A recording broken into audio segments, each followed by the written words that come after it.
मिथुन लगन के जातकों की कुंडली में अभी गुरु का गोचर एकादश भाव में चल रहा है और 1 मई को गुरु आपके द्वादश भाव में प्रवेश करेंगे और यहाँ पर 14 मई 2025 तक करीब 1 वर्ष तक रहेंगे।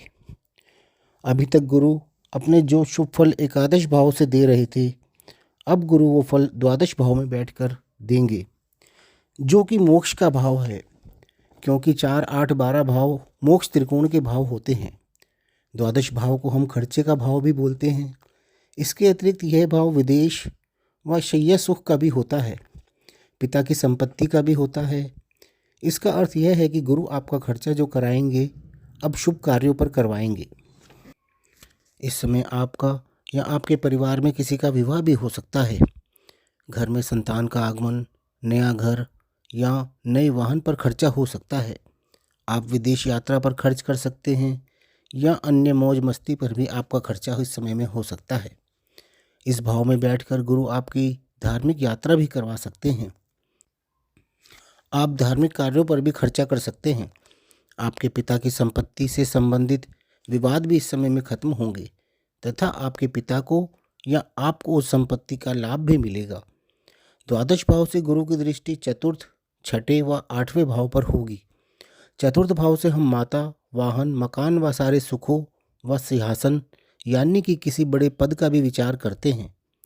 चतुर्थ भाव पर गुरु की दृष्टि आपको माता का स्वास्थ्य का भी लाभ देगी। माता से मधुर संबंध तथा धन संपत्ति का भी लाभ मिलेगा। इसके अतिरिक्त आप नया मकान या वाहन भी खरीद सकते हैं। जो लोग राजनीति में हैं या किसी प्रकार का चुनाव लड़ने का विचार कर रहे हैं, उनके जीतने के भी प्रबल योग बनेंगे, क्योंकि यह भाव सिंहासन व जनता का भी भाव होता है। इसके अतिरिक्त गुरु छठे भाव को भी दृष्ट करेंगे, जो कि आपकी जॉब, कोर्ट केस, बीमारी, कंपटीशन, कर्जे व लोन व शत्रु आदि का भी होता है। अर्थात जॉब की तलाश कर रहे जातकों की तलाश खत्म होगी और उनकी मनपसंद जगह उनकी जॉब लगेगी। आपकी जॉब विदेश में भी हो सकती है, क्योंकि गुरु 12वें भाव से दृष्ट कर रहे हैं, जो कि विदेश का भाव है। बहुत लंबे समय से चल रहे कोर्ट केस से भी आपको छुटकारा मिलेगा। कंपटीशन का भाव होने के कारण किसी भी प्रकार के कंपटीशन में या किसी एग्ज़ाम में आप अच्छा रैंक हासिल करेंगे और अपने टारगेट को अचीव करेंगे।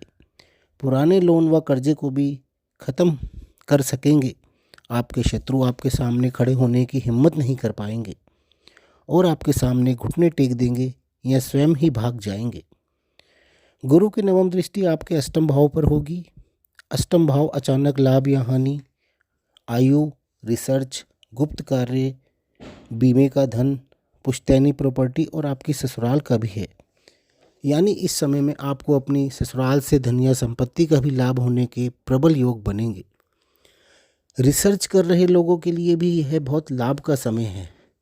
कंप्यूटर फील्ड से जुड़े लोगों का ज़्यादातर काम रिसर्च से रिलेटेड ही होता है।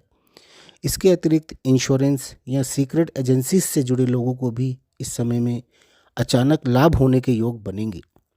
आपको अपने माता पिता की तरफ से भी कोई पुश्तैनी प्रॉपर्टी का लाभ मिल सकता है। इसके अलावा गुरु अपने दोनों भावों के भी फल देंगे, जो कि आपकी कुंडली का सप्तम व दशम भाव है। सप्तम भाव विवाह, लिव इन रिलेशनशिप, पद प्राप्ति, पार्टनरशिप, व्यवसाय, विदेश यात्रा आदि का भाव होता है। चतुर्थ भाव चतुर्थ से चतुर्थ होने के कारण इससे हम सुखों का भी विचार करते हैं। इन सब का प्रभाव गुरु आपको 12वें भाव में बैठ कर देंगे। आपके विवाह के योग बनेंगे। आपका विवाह विदेश में भी हो सकता है। आपका कोई एक्स्ट्रा मैरिटल अफेयर्स भी हो सकता है। आपको कोई बड़ी पोस्ट भी मिल सकती है। ऑफिस में आपकी प्रमोशन भी हो सकती है। साथ ही दशम भाव का स्वामित्व होने के कारण आपका मान सम्मान भी बढ़ेगा। आपके कर्म भी शुभ कार्य हेतु होंगे। पिता के धन में वृद्धि होगी। जॉब में प्रमोशन के योग बनेंगे। कुल मिलाकर मिथुन लगन के जातकों के लिए गुरु का वृष राशि में गोचर बहुत ही शुभ रहने वाला है। तो दोस्तों, आपको ये वीडियो पसंद आए तो इसे लाइक ज़रूर कर लें और हमारे चैनल को सब्सक्राइब भी कर लें। धन्यवाद।